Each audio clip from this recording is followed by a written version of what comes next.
Okay, really quick, there is one forum for this course and we're examining the student learning outcomes for this course. So this is the time to really take a step back and think about how things will progress for the course. So we're going to be looking specifically at the problem statement. We're going to relook at the review of literature and what that entails, and refining that review of literature to be very specific to what you are actually doing in your project. So this is where we're really nailing things down, so to speak.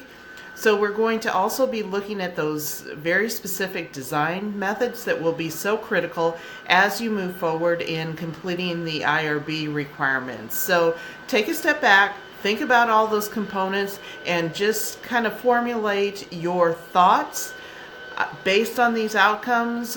Where do you anticipate that there may be possibly some difficulty, and what kind of approaches can we work together with that will help you to be successful?